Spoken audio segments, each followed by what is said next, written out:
Morning, students. This is history class 10th, chapter 1, The Rise of Nationalism in Europe, and today is going to be our 14th class on this chapter. जो Britain है, जिसे England कहा जाता है, जिसने भारत पर करीबन 200 वर्षों तक शासन किया और जिसके बारे में कहा जाता है कि जिसके जिसका साम्राज्य इतना फैला हुआ था कि उसके शासन में कभी सूर्य अस्त नहीं होता था। तो जो ब्रिटेन है वो यूरोप का एक देश है।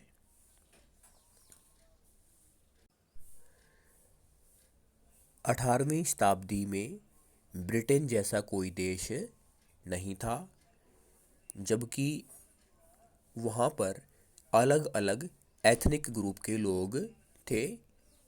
इसमें इंग्लिश, वेल्स, स्कॉट और आयरिश थे और उनकी अपनी संस्कृति थी। यहाँ हमें समझना है कि एथनिक ग्रुप क्या होता है। एथनिक ग्रुप एक सोशल ग्रुप होता है जिसकी अपनी सांझी कल्चर होती है। लेकिन सबसे पहले औद्योगिक क्रांति यूरोप में ब्रिटेन में आई और धीरे धीरे जो ब्रिटेन है, जो इंग्लैंड है, वो एक शक्तिशाली देश के रूप में उभर कर सामने आया। और 1688 में हम देखते हैं कि जो ब्रिटेन की जो मोनार्की है, राजतंत्र है, उसके हाथ से सत्ता, पावर निकलकर जो पार्लियामेंट है, संसद है, उसके हाथ में चली जाती है। तो ऐसा कहा जाता है कि ब्रिटेन का जो मॉडल था वो नेशन स्टेट के रूप में था। यहाँ हमें समझना है कि नेशन स्टेट किसे कहते हैं। नेशन स्टेट वो स्टेट है जब न केवल राजा बल्कि देश की अधिकतर जनसंख्या एक सामूहिक पहचान डेवलप करती है, एक साझा इतिहास डेवलप करती है।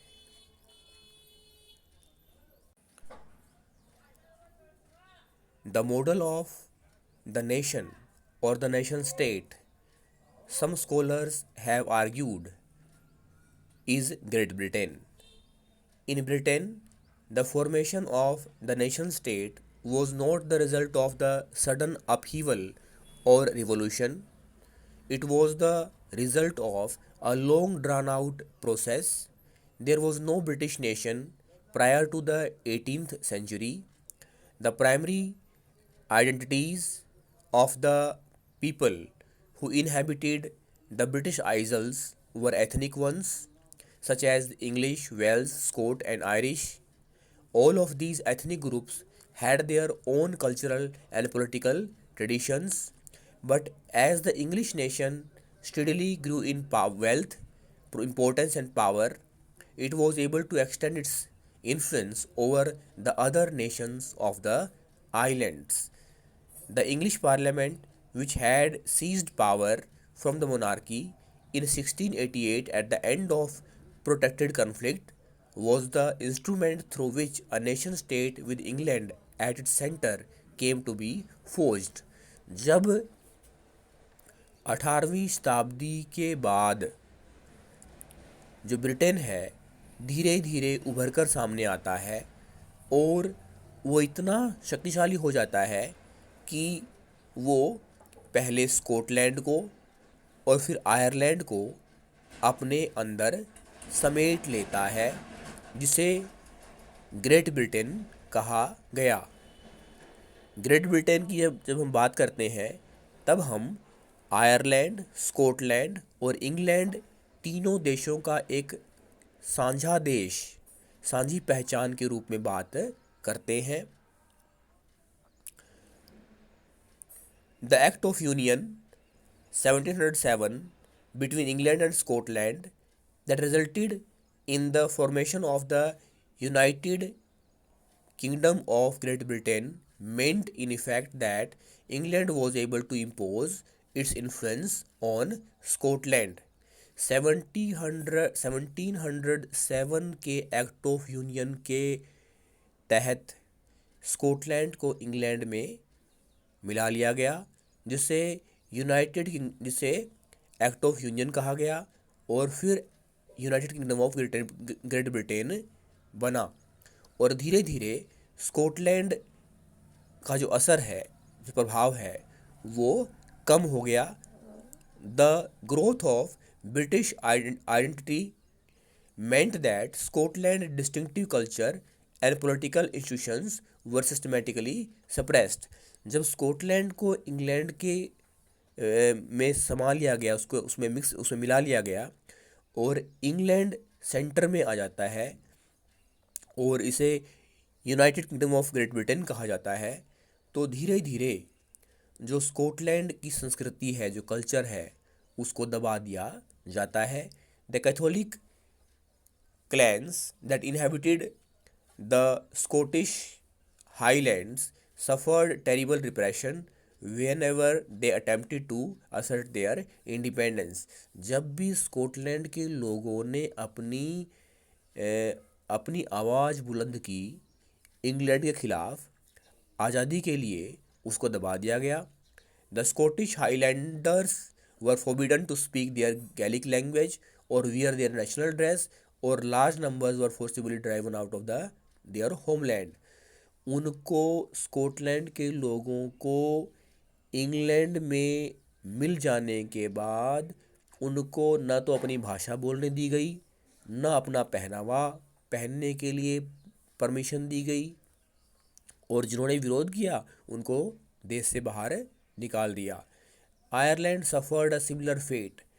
अब हम बात करते हैं आयरलैंड की। तो आयरलैंड के साथ भी कुछ ऐसा ही हुआ जैसा 1707 के बाद स्कॉटलैंड के साथ हुआ। It was a country deeply divided between Catholics and Protestants. The English helped the Protestants of Ireland to establish their dominance over a largely Catholic country. Ireland में कैथोलिक और प्रोटेस्टेंट दो तरह के लोग थे।